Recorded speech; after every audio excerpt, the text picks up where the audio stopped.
Right guys, so the Astra, we need to sort the headlight out. The plastic's cracked significantly, and the way to do that is plastic welding. So what we do is we make sure the piece fits snug, so it's airtight there. I'm going to hold it, and what we're going to use is a plastic welding gun. So it's this gun here, and the way this works is you get your little wire, which is this little thing here, and you put it into the gun. So you put it into the front of the gun, like that. And what this will do is it will heat up. So what I'm going to do, I'm going to hold it there, and I'm going to start over here, going across the cut, the damage. So I'll put it on top, and as you can see, starting to heat up there. I'll push it in a little bit, and then I'll take my finger off the button, and what it does is it starts to cool the wire down. Slowly take it back, bearing in mind it's still a bit hot, so I'll give it a few more seconds. And then when I let go, that's quite strong there. The hold of it is really good. So now what I'll do is I'll go ahead and put the next one in. And realistically, you only need a few, and you can put a bit of glue on top of that. But I always use hundreds of these, and it's literally just because the more I use, the stronger it's going to be. So what I'll do is I'll do the other one at the top. Push it in. Be careful not to come out at the other side. And as you can see, I haven't. Then release that. That'll cool down. And now I don't need to hold that because that won't actually go anywhere. As you can see there, look, I'm moving the entire light. I'm not sure if the camera's picking that up, but the entire light's moving just by 2. So what I'm going to do is I'm going to fill all this in. So literally every single one, every single part of the crack is going to have a wire in it. And that strengthens it. And I know there's some people out there that will be like, oh no, it's not going to do it. But I personally believe it goes even stronger than before, because it's not going to break here again. Not with this amount of wire in, it's not going to break again. And if I do find another headlight, I'll simply just remove this, fit a new headlight, and I'll put this one on eBay or something for selling. You know, someone will buy it because it'll do someone some good. Especially with the prices the lights are at. They are through the roof. It's ridiculous, some of the price of these lights.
And then I'm just going to put one of there, so if I grab another one quickly.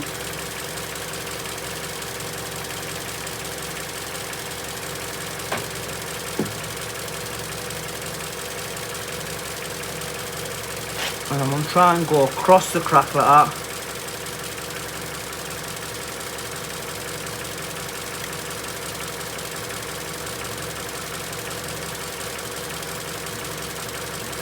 So that's in there, that's perfect now, that's not going nowhere. So what you then would go ahead and do, if I move all this stuff out the way, what you would then go ahead and do is just snap these off, and as you can see there, they come away pretty easy.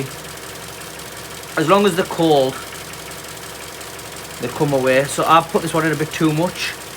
There's a certain point you're supposed to put them in. They've got like a little indent, so they just kind of snap off the edges and the wire stays inside. But in my case, I put it in a bit too much, so I've kind of got to bend it a little bit and do it from the outside. But what else you could do is, if you've got a small little grinder or even a cutter, you could just go at it. So they are very sharp though, so you do have to be a bit careful, but just work it backwards and forwards and it will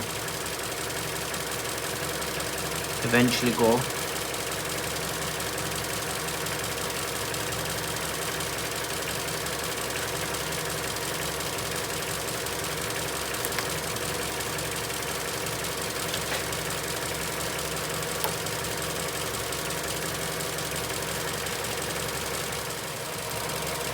And just like that, all the plastic welding's done.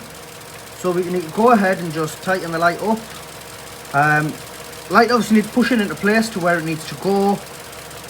But we just, nice and easy. And before anyone thinks it's weak, so the light's still loose as you can see, this clip is now officially moving the entire light. That's how strong this plastic weld stuff is.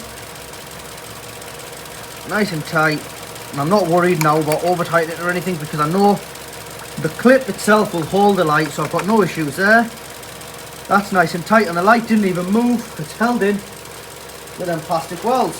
So now that's good to go. What we need to do, go ahead and do now, is check the coolant level, because that's starting to overheat. Not overheat, sorry, starting to warm up now.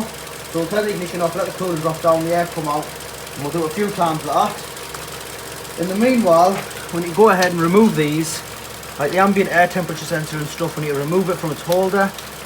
I'll just get a flathead because it's clipped into place, so we'll remove that, find the fog light wiring, make sure it's not damaged, bring the next bumper in, and start getting the bumper fitted in. This car is almost ready, not fully ready but almost ready. And then next step's going to be making sure mechanically the car's got no issues with it, checking underneath all the suspension. Once the suspension, tyres, everything, we're completely happy with it, we don't mind the car. Well, I don't mind driving it myself, and if I don't mind driving it myself, I'm going to allow other people to be in it, obviously, once it's safe. So I need to go ahead and start doing all that, putting bits and bobs back together, getting the bumper, checking the suspension, and then it's got a valet to go ahead on it. Once the valet's done, we'll picture it up and then we'll put it on for sale. Still waiting on the V5C, so once that does arrive, obviously we can move forward, but in the meanwhile, we're getting the rebuilds in. Right, so as I said, when the engine starts to heat up, the coolant will start to bubble. Coolant's bubbling there, and now what happens is when we turn the engine off, you see it bubble out a little bit, we'll give it a few seconds. If there's any air in it, you'll see the level start to drop down. And as you can see there, the engine coolant level is starting to drop down. So you just see where is it dropping to. And I've already done this once, I forgot to film it, so I thought I'd wait for it to bubble again, then I'll show you. So mine should be somewhat close by now. As you can see, if we look inside of there, we're not completely full. We are, I'm not sure if the camera can pick that up, we're just slightly below the max land, which means there's no air left in the system. Just needs a tiny bit of a top up, the lid can get put on, and that's good to go. If you do it this way, by the way, on any car, just turn your heating on and then do it. So, progress on the car so far. Lights done, rad packs in, no leaks, holding the temperature, holding the coolant, nice temperature, engine sounds nice. We've actually got it running and driving because it wasn't even running. And next is the bumper.